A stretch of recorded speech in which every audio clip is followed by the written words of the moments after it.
Right, hello there everyone, welcome back to James Redmond TV and welcome to another Redmond Roundup and welcome to another show where we talk about the football stuff, the football world, and also a few of your comments later on in the show based on some of the topics you may want me to talk about. But shout out to everyone who's been repeatedly supporting this show, shout out for the support on the last video also. I never asked for like targets and I'm not going to start today, but smash that like and subscribe if you haven't already. And yeah, just nice one for all the support as I like to say at the start. And let's get into today's Redmond Roundup. So Liverpool don't want to spend too much money on Haaland. First off, right, what too much money on Haaland, just to see that quote alone doesn't surprise me in the slightest when you're talking about FSG's pockets. Second thing, when you talk about Haaland, right now, he's like that bird in a gaff where she's there with like three of her mates, but she's the fittest one out of all of them, and then there's about 7 lads and they're just all there looking at that one girl. And Liverpool right now, right, and the lads are the team, so the lads are like Chelsea, Man United, Man City, Liverpool are like the fat kid who just doesn't really stand a chance at the moment in terms of getting this transfer over the line, but our name is still in the hat for some bizarre reason, and yeah, I'm here talking about it for some bizarre reason, so smash that like. Anyway, let's just talk about it. Do I think we are going to sign Haaland or anyone like that? No, and we've even been linked with a few other names throughout this week, such as Jadon Sancho, such as Memphis Depay. Good names, don't get me wrong, but even Jadon Sancho, again, you're going to have to cough up a little bit of dough for him. And I feel like the only way we get someone like Jadon Sancho is purely based on the fact if we sold Salah and we showed genuine interest, maybe we could get something done.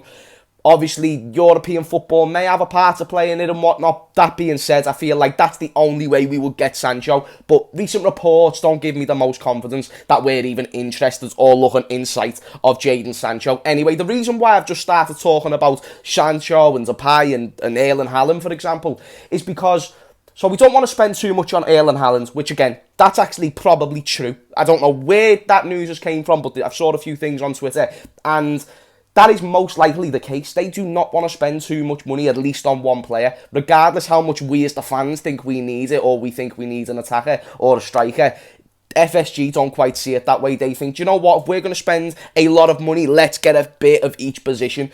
But that's the thing, though. I feel like if you improve massively on one position, just look at the impact Luis Suarez had on the 13-14 team, just by example.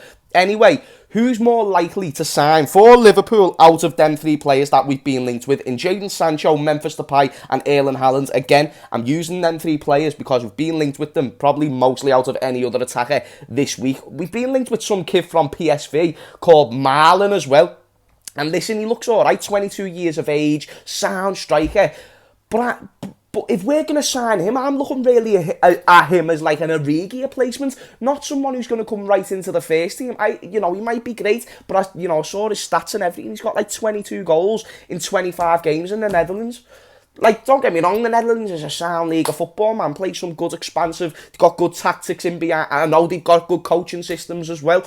But when you look at the depth of the league, it's just not the most competitive, and he's at one of the best teams in the league. So that's just my view when you're talking about someone like Malen. But when it comes to like Depay, Haaland, Sancho, I think the most realistic one out of them 3 is a Memphis Depay. And then people might raise their eyebrow and be like, wow, James, Memphis Depay play for Man United. You know, facts, straight facts, and I will not dispute that. It's a bit of a weird one knowing that a player that plays for you has also played for a massive rival. And to be honest, since Michael Owen, has there been anyone else who's done that thing? I don't really think there has. Maybe there's been 1 or 2, but I can't quite think from the top of my head. And at the end of the day, regardless what we think could happen, it's not out of the realms of possibility just for that reason.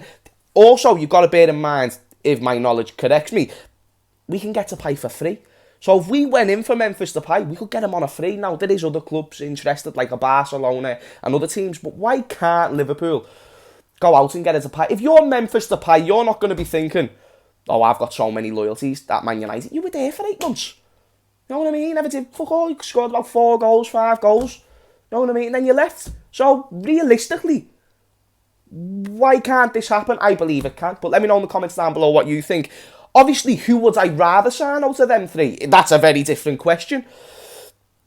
Sancho and Haaland would be the 2 that I'm looking at. You know, you exclude Memphis Depay because Memphis Depay is a baller, and also you know you're getting a lot of quality right now with Memphis Depay.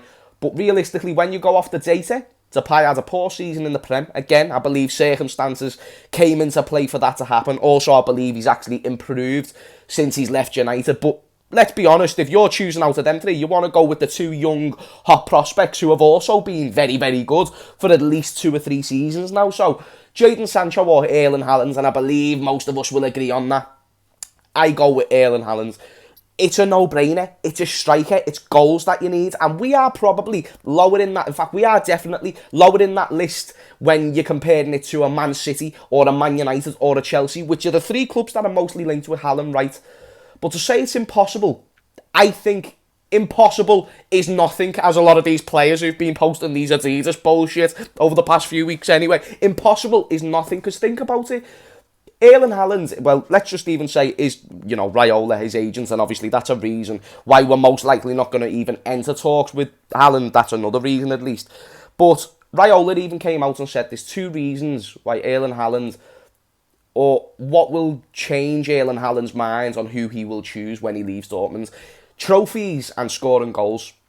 When you look at the 3 clubs that he's linked with, Chelsea, Man City and Man United, Man United haven't been winning many trophies, and they don't really look like they're going to win any major trophies anytime soon. You can win the Europa League, but Haaland, with all due respect, United fans, he's not looking for the Europa League. And again, we're going to be competing in that competition next year, so will he want that? Probably not.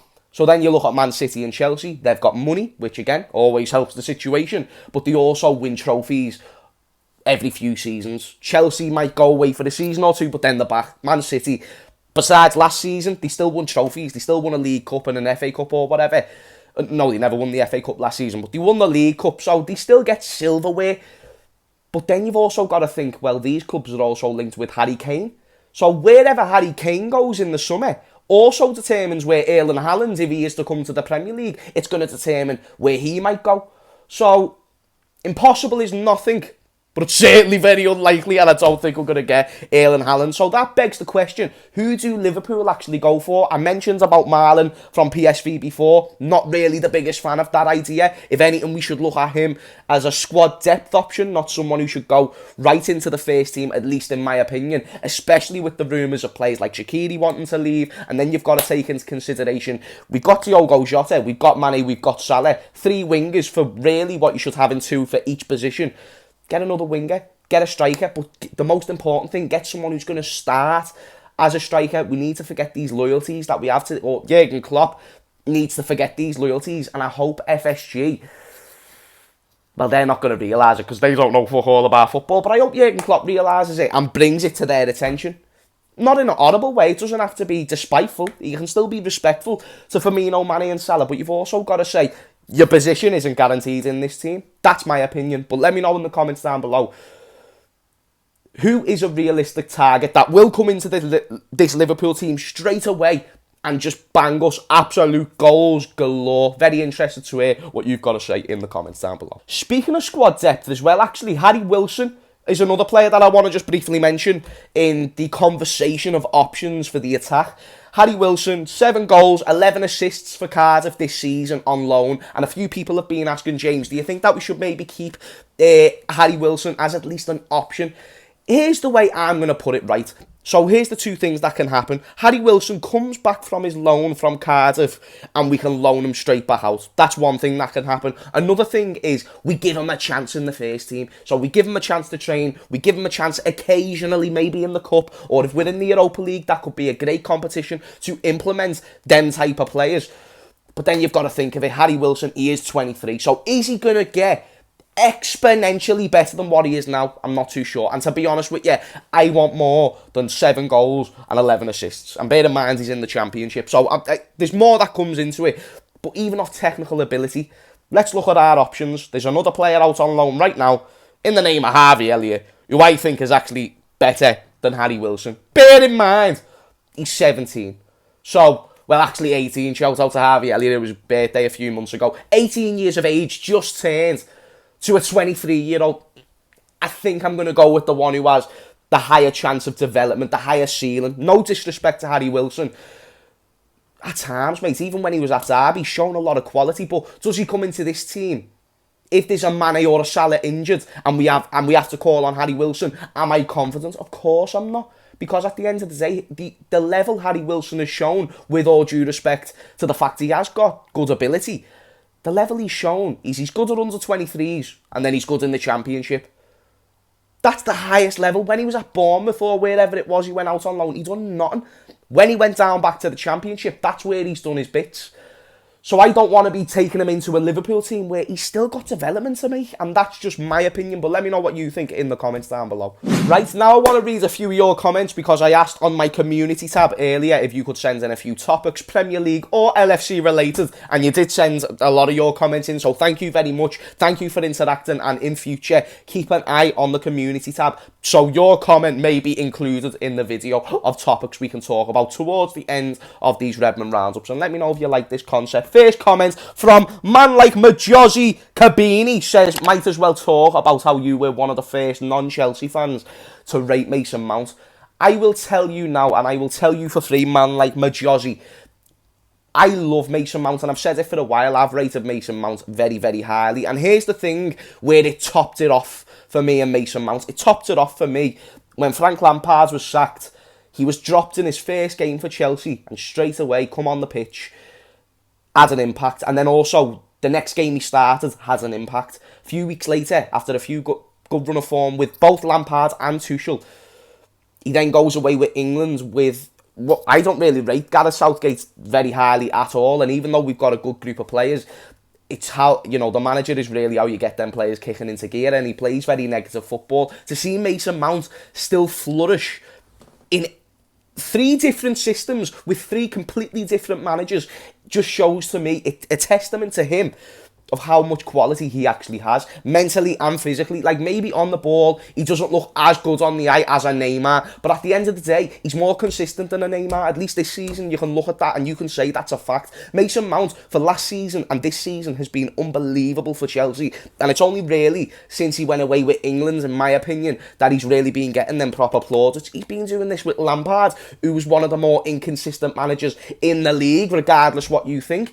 He's now doing it with a very good coach in a Thomas Tuchel, and he's also doing it for an England squad around players that he doesn't play around. He's not used to the system, but he's getting his job done. He's doing what he needs to do at a very high level, and you can just see he enjoys it, man. And again, I don't think he's as good as like Phil Foden technically on the ball, but he's still very good technically, and he knows what to do. His IQ is phenomenal. So yeah, big fan of Mason Mount, and if I could have anyone from Chelsea, it probably would be Mason Mount. I'm not even chatting shit. So, yeah, great comment there. And I've always liked Mason Mount, but I fucking hate Chelsea. Anyway, Ghost says, updates on injuries and if any player could be back to play the rescheduled game versus Man United, dependent on the date it gets played. So, I still don't know what's going on with the game against Man United and when that's going to be played. As for injury updates, I believe from my knowledge at the moment, there's obviously, we're not going to see Van Dijk for the rest of the season. All them videos of Van Dijk just running and shit like that, it's great to see because we know he's alright, but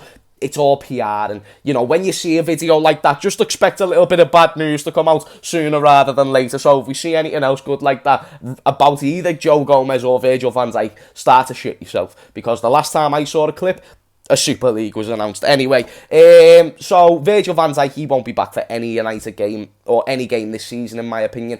I think the one who's most likely to be back, who's had quite a long-term injury, it's not Gomez, it's not Matip, it's not Virg, it's Jordan Henderson. He's been out for a few weeks now, but I think he could be back for maybe the final 3 to 4 games of the Premier League season. He's looking quite good to be in contention for them games, and hopefully if the United game gets drawn within that period, then maybe, well, definitely that will be a big help, and I'll tell you that for free. And then William Rigby says top 6 players for the Premier League Hall of Fame. Now, I don't want to talk about this in this video because I've rambled on for a bit too long, but let me know in the comments down below, because I do these Redmond roundups, but I also do like a live Redmond roundup, so let me know what you would prefer me to do and discuss a top 6 Hall of Fame, top 6, because I believe you get 6 nominations. For those who don't know, you've got Thierry Henry and Alan Shearer, who are currently in the Hall of Fame. It would be very interesting to jump on a live, in my opinion, with you lot in the chat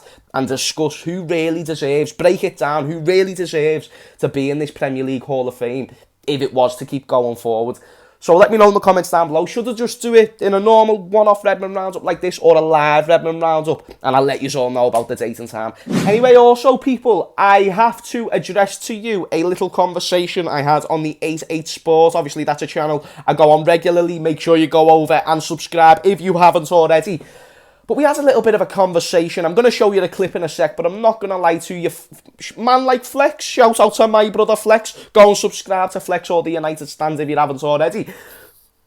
He had this to say, and I'm not going to lie, it was rather controversial. Right. So what I was going to say is, yeah, they've proved that they are the worst champions I think we've ever seen. They just gave it back to City after working their asses again. I think they're going to go another 30 years. They waited 30 years in my lifetime in the Premier League era to win that title or whatever it was, yeah. And I think it's going to be that again. Yes, we got problems at Man United in terms of is Ollie the right man and stuff like that. But we've proved this season that we've done quite well under him. And if we can get the right signings in the summer and kick on, and like Expressions even said, even if it goes to crap and they maybe change Ollie or whatever, we're there. So when it comes to who's going to win the league next or who's more likely to win the... Listen, I'm not going to get into the whole conversation about who's more likely to win the league next. If you want to go and see what I had to say, go and check it out. A few people said I was chatting nonsense. Well, actually, a lot of people did. But a few people back me as well. So go over and let me know what you think about the whole debate and check out the full video over at 88 Sport. Let me know in the comments down below. But people, thank you for watching this video. Hopefully you've enjoyed this Redmond roundup, and all the support that you show does not go unnoticed, and that is why the work is being put in, and I only want to try and make it better. So big up yourselves. Thank you for the support over what has been a mad couple of weeks in terms of games getting cancelled, Super Leagues. You're just amazing, and I love you, sexy bastards. Anyway, peace, man.